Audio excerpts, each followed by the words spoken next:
Shalom, selamat pagi adik-adik semua. Berjumpa lagi bersama saya Kak Dita dan juga Pak Romans. Di minggu kali ini, mari kita bersama-sama memuji dan memuliakan Tuhan. Marilah kita bersama menjadi pekerja Kristus yang mulia. Semuanya bangkit berdiri ya.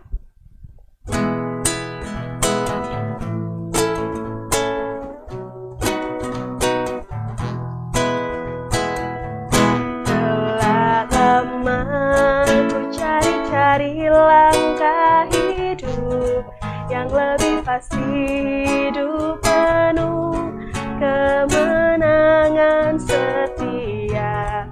Hari suatu saat Yesus panggilku menjadi pekerja melayani, jadi saksi bagi Dia. Bukan sembarang pekerja, lalala Yesusku luar biasa, lalala Dia raja segala raja, lalala memanggilku menuai ladangnya, hanya anugerah semata, lalala aku dipakai olehnya, lalala sungguh amat istimewa, menjadi pekerja Kristus yang mulia.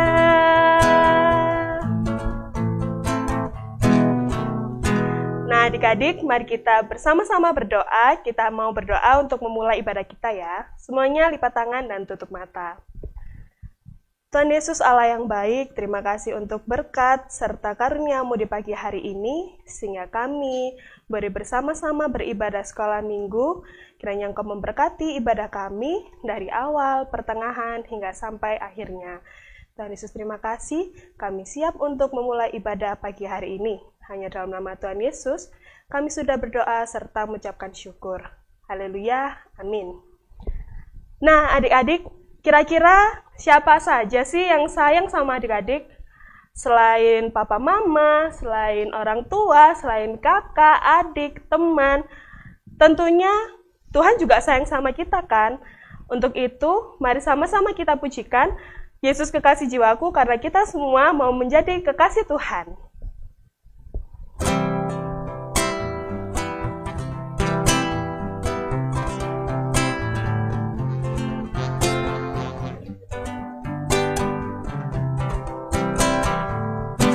Yesus kekasih jiwaku, sungguh ku percaya padamu, karena kasih-Mu padaku, Kau tebus dosaku. Dari terbitnya matahari dan sampai terbenamnya, ku angkat lagu pujian, tinggikan nama-Mu.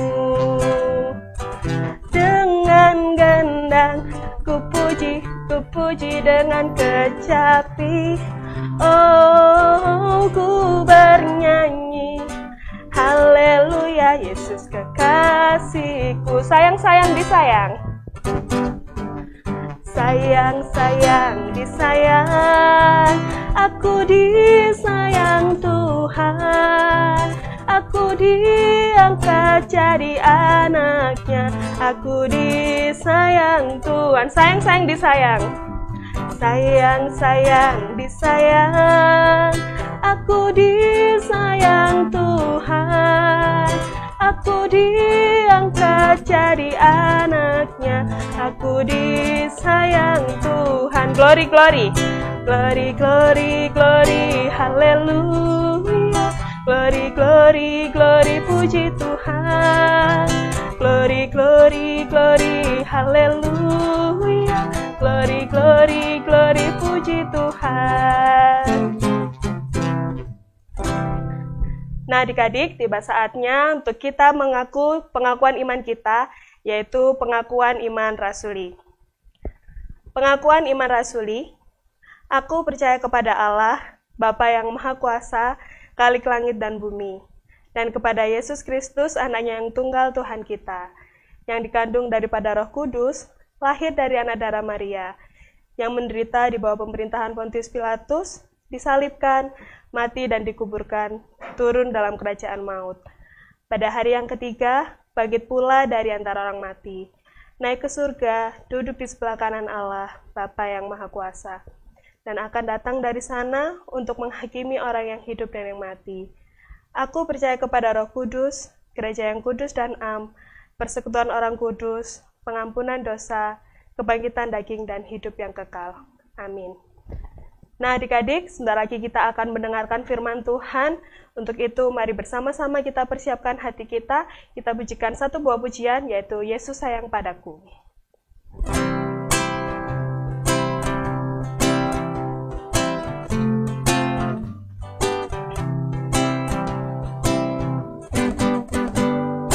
Yesus sayang padaku, Alkitab mengajarku, walau ku kecil lemah, aku ini miliknya.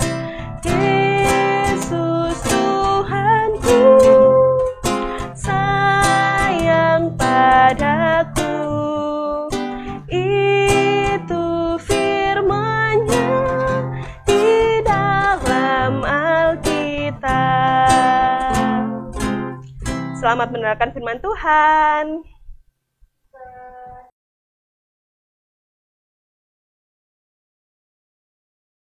Selamat pagi anak-anak, kita berjumpa kembali di dalam ibadah pagi hari ini.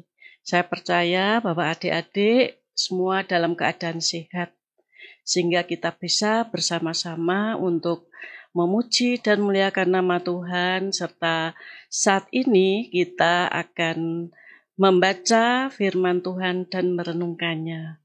Mari adik-adik kita siapkan dari 1 Samuel 10 ayat 1 sampai dengan ayat yang ke-16. Banyak sekali ya, mari kita baca bersama-sama. Namun sebelumnya kita berdoa terlebih dahulu untuk mohon terang kasih Tuhan.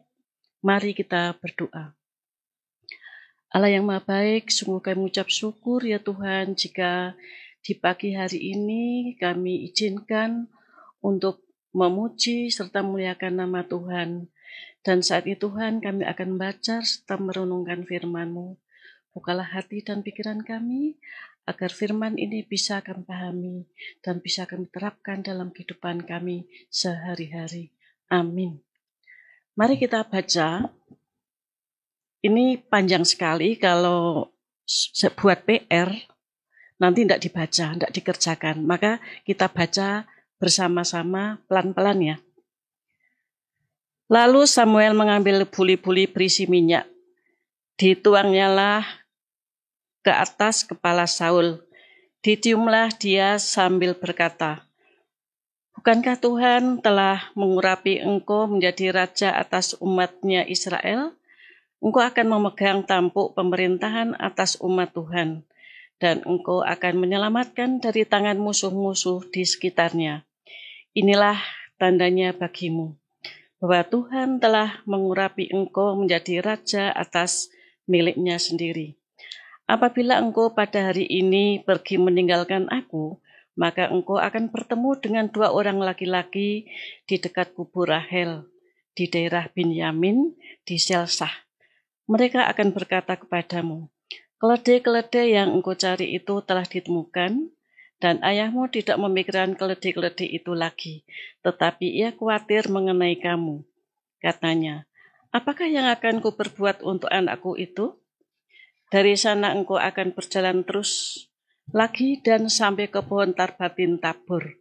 Maka di sana engkau akan ditemui oleh 3 orang laki-laki yang naik menghadap Allah di Betel. Seorang membawa 3 ekor anak kambing, seorang membawa 3 ketul roti, dan yang lain sebuyung anggur. Mereka akan memberikan salam kepadamu dan memberikan kepadamu 2 ketul roti yang akan kau terima dari mereka. Sesudah itu engkau akan sampai ke Gibea Allah, tempat kedudukan pasukan orang Filistin. Dan apabila engkau masuk kota, engkau akan berjumpa di sana dengan serombongan nabi yang turun dari bukit pengorbanan dengan gambus, rebana, suling, dan kecapi di depan mereka. Mereka sendiri akan kepenuhan seperti nabi. Maka roh Tuhan akan berkuasa atasmu. Engkau akan kepenuhan bersama-sama dengan mereka dan berubah menjadi manusia lain. Apabila tanda-tanda ini terjadi kepadamu, lakukanlah apa saja yang didapat oleh tanganmu, sebab Allah menyertai engkau. Engkau harus pergi ke Gilgal mendahului aku dan camkanlah. Aku akan datang kepadamu untuk mempersembahkan kurban bakaran dan kurban keselamatan. Engkau harus menunggu 7 hari lamanya sampai aku datang kepadamu dan memberitahukan kepadamu apa yang harus kulakukan. Sedang ia berpaling untuk pergi meninggalkan Samuel, maka Allah mengubah hatinya menjadi lain. Dan segala tanda-tanda yang tersebut itu terjadi pada hari itu juga. Ketika mereka sampai di Gibea, dari sana maka bertemulah ia dengan serombongan nabi. Roh Allah berkuasa atasnya, dan Saul turut kepenuhan seperti nabi di tengah-tengah mereka. Dan semua orang yang mengenalnya dari dahulu melihat dengan heran bahwa ia bernubuat bersama-sama dengan nabi-nabi itu. Lalu berkatalah orang banyak yang satu kepada yang lain, apakah gerangan yang terjadi dengan anak Kis itu? Apakah Saul juga termasuk golongan nabi? Lalu seorang dari tempat itu menjawab, siapakah bapa mereka? Itulah sebabnya menjadi peribahasa, apa Saul juga termasuk golongan nabi? Setelah habis ia kepenuhan seperti nabi, pulanglah ia, dan paman Saul berkata kepadanya dan bujangnya, dari mana kamu? Jawabnya, mencari keledai-keledai itu. Tetapi ketika tidak melihat, maka kami pergi kepada Samuel. Kemudian paman Saul itu berkata, coba ceritakanlah kepadaku apa yang dikatakan Samuel kepada kamu. Kata Saul kepada pamannya itu, terus saja diberitakannya kepada kami bahwa keledai-keledai itu telah diketemukan.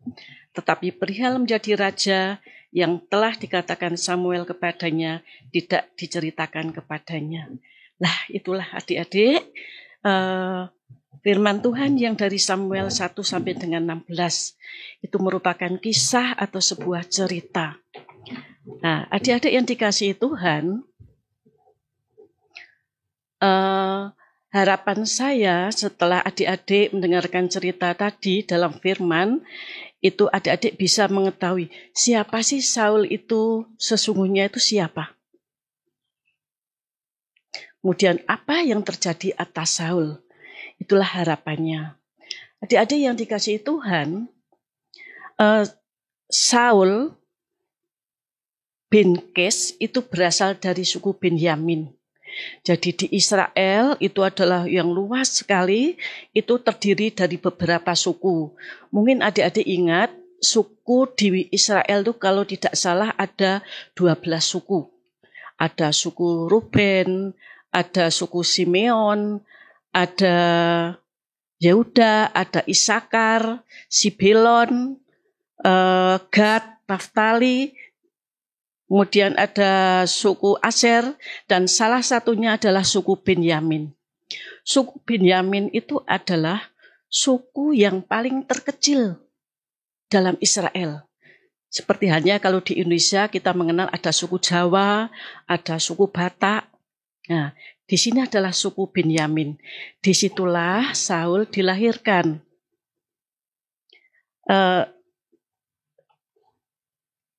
Saul adalah seorang pemuda, boleh dikatakan pemuda yang berperawakan tinggi, gagah, pokoknya ganteng deh. Ganteng sekali. Kamu bisa bayangkan anak yang ganteng tinggi, besar, mungkin kulitnya sawo matang, itulah Saul. Nah, bagaimana Tuhan bisa memilih Saul? Saul adalah orang yang mempunyai perawakan yang elok tadi. Tetapi Tuhan tidak memilih keelokannya. Tuhan memilih Saul bukan karena kepandaiannya, bukan karena pendidikannya yang tinggi. Tetapi Saul adalah orang yang rendah hati. Tuhan tidak memilih orang yang pintar. Tuhan memilih orang yang rendah hati, orang yang mau diatur, orang yang taat pada pimpinan Tuhan. Adik-adik yang dikasihi Tuhan, Saul di sini sedang dipersiapkan untuk menjadi Raja Israel. Dan di Israel itu kita mengenal adanya Samuel. Siapakah Samuel? Samuel seperti dia adalah yang terkenal adalah seorang nabi, dia juga seorang hakim yang terkenal. Di dalam cerita tadi ketika Saul mencari keledai-keledainya, mereka sebetulnya ingin tanya atau orang mengatakan penglihatan, dan dia akan tanya kepada orang yang tahu atau orang yang berpenglihatan. Dan ternyata adalah Samuel. Sehingga Samuel itu mengurapi Saul dengan minyak sebagai tanda pemberian otoritas. Otoritas itu boleh katakan kewenangan atau kekuasaan. Otoritas ilahi yaitu dari Allah. Pengurapan minyak adalah tanda pelantikan ilahi kepada seseorang untuk melaksanakan tugas dan tanggung jawabnya secara khusus. Allah memberikan tugas dan otoritasnya kepada hambanya yang diurapi. Boleh dikatakan kalau di Indonesia, mungkin adik-adik pernah melihat pelantikannya. Bapak Presiden melantik para menteri-menteri baru. Lah seperti itulah. Jadi nanti Samuel ini akan dilantik. Siapa yang diurapi adalah Saul. Oleh pengurapan Allah, Roh Tuhan menyatakan penyertaan dan membimbing kepemimpinannya Saul sehingga ia dapat melaksanakan tugas dan panggilannya di dalam melaksanakan tugas kewajiban mereka. Itu bisa dibaca adik-adik di dalam ayat yang 6 sampai ayat yang ke-7. Kemudian yang kedua, Tuhan akan merubah hati Saul. Dia akan kepenuhan dengan Roh Kudus dan bernubuat seperti layaknya seorang nabi. Seperti tadi, ketika mereka bertemu dengan nabi-nabi, yaitu yang tertulis di dalam ayat yang ke-6 sampai dengan yang ke-10. Saul bertemu dengan nabi-nabi sehingga Saul juga menjadi seorang nabi. Saul diubah hatinya oleh Allah. Artinya ia mengalami perubahan hidup baru. Ia mengalami sifat batin yang baru.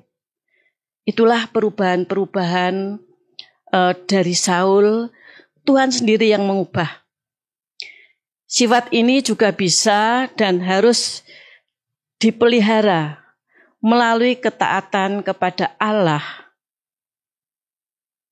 Salah satu bentuk ketaatannya adalah Saul diminta untuk setia menantikan 7 hari atau menantikan kedatangan Saul yang untuk nantinya akan dilantik menjadi raja di hadapan Allah seperti yang tertulis di dalam ayat ke-8. Sehingga setelah Saul nanti menjadi raja dikenal oleh bangsa Israel, dia hidup dengan rukun, tentram, dan damai karena terpenuhi oleh Roh Kudus. Hanya Roh Kuduslah yang memimpin Saul di dalam kehidupan sehari-hari. Anak-anakku yang dikasihi Tuhan, ciri dari orang yang dipenuhi oleh Roh Tuhan adalah anak-anak itu bisa menjadi anak terang, menjadi lilin di waktu gelap, bisa menjadi garam dunia, bisa mendatangkan rasa sukacita, bisa membawakan rasa damai dengan sahabat-sahabatnya atau teman untuk menyatakan suatu kebenaran. Apakah anak-anak remaja dikasihi Tuhan mau dipenuhi oleh Roh Tuhan? Saya kira Oh ya, semua mau. Puji Tuhan. Amin. Nakku yang dikasih Tuhan, mari sebelum kita akhiri, kita mohon terang kasih Tuhan, kita berdoa dulu, yaitu doa syafaat. Mari kita berdoa. Allah yang maha baik, sungguh kami ucap syukur ya Tuhan, jika pada pagi hari ini kami boleh membaca serta merenungkan firman-Mu. Tuhan, mampukanlah kami untuk melakukan firman ini dalam kehidupan kami sehari-hari. Terlebih Tuhan, kami sebagai anak remaja, penuhilah hati mereka dengan Roh-Mu yang kudus, sehingga kami bisa menjadi lilin dalam gelap, bisa menjadi garam dunia, bisa menyukakan hati orang-orang yang ada sekelilingnya. Tuhan Yesus, kami berdoa untuk anak-anak kami yang masih dalam bangku pendidikan. Berkatilah mereka Tuhan dalam masa belajarnya, di dalam kehidupan sehari-hari. Kiranya roh hikmat Tuhan, sehingga apa yang mereka cita-citakan dapat bisa terpenuhi. Ya Tuhan Yesus, kami berdoa untuk orang tua yang senantiasa mendampingi anak-anak ini ya Tuhan, berkatilah mereka dalam kesehatan, berilah roh hikmat sehingga mereka mampu dan bisa untuk membimbing, menjaga, melindungi anak-anak dalam kehidupan kesehariannya. Terlebih saat ini Tuhan, di dalam masa pandemik, mereka akan selalu berada dekat dengan orang tua atau berada di rumah. Ya Tuhan, memampukan kami sebagai orang tua untuk bisa membimbing anak-anak dengan baik. Tuhan Yesus, kami serahkan bangsa dan negara kami tercinta dalam tangan kuasa-Mu. Kiranya Engkau lindungi ya Tuhan, berkatilah sehingga apa yang diputuskan oleh pemerintah dari tingkat pusat hingga di mana akan berada, semua hanya atas kehendak-Mu saja. Terima kasih Tuhan, terima kasih Yesus. Amin. Demikian adik-adik, firman ini bisa kita lakukan dalam kehidupan kami sehari-hari. Adik-adik, bagaimana firman yang sudah didengar? Semoga firman itu bisa menjadi rema dan juga panutan dalam kehidupan sehari-hari ya. Adik-adik, di sini siapa sih yang masih aja khawatir, selalu bingung, selalu cemas, selalu takut kalau berkat Tuhan itu nggak cukup dalam kehidupan kita sehari-hari? Padahal adik-adik nggak perlu khawatir, karena Tuhan selalu memelihara dan juga menyediakan berkat untuk kita semua. Untuk itu, adik-adik persiapkan persembahannya bagi Tuhan ya, diiringi lagu Jangan Kamu Khawatir.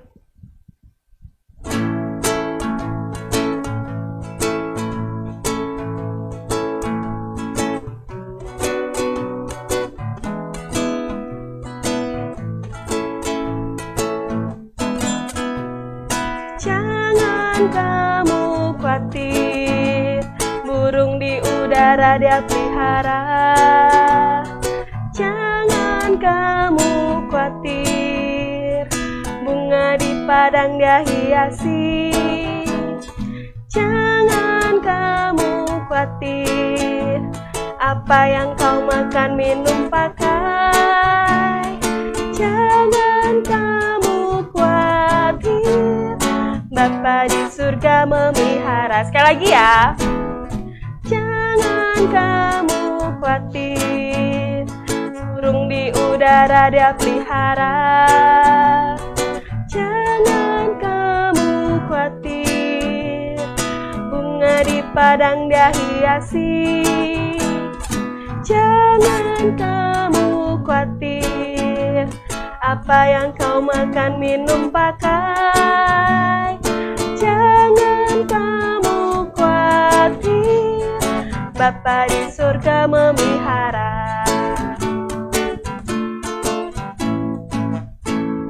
Semuanya, mari kita bersama-sama berdoa untuk persembahan dan untuk menutup ibadah kita pagi hari ini. Tuhan Yesus, terima kasih atas berkat serta perlindungan yang telah Engkau berikan kepada kami.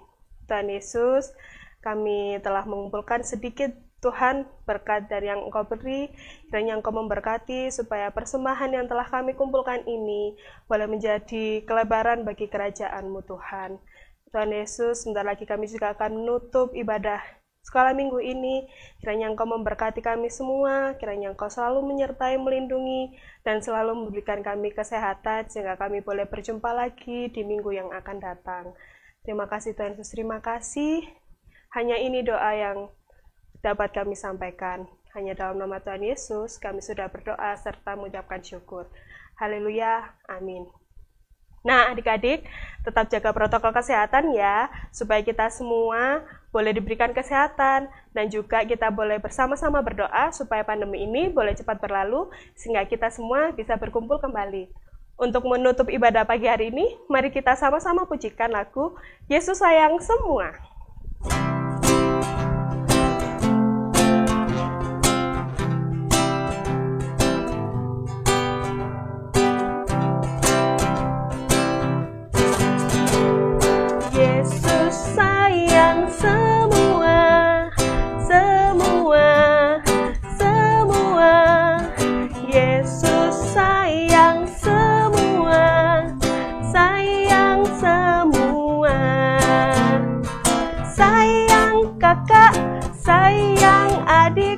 Sayang papa, sayang mama, sayang kamu dan saya, sayang semua. Sekali lagi ya. Yesus sayang semua, semua, semua. Yesus sayang semua, sayang semua. Papa, sayang mama, sayang kakak, sayang adik, sayang kamu dan saya.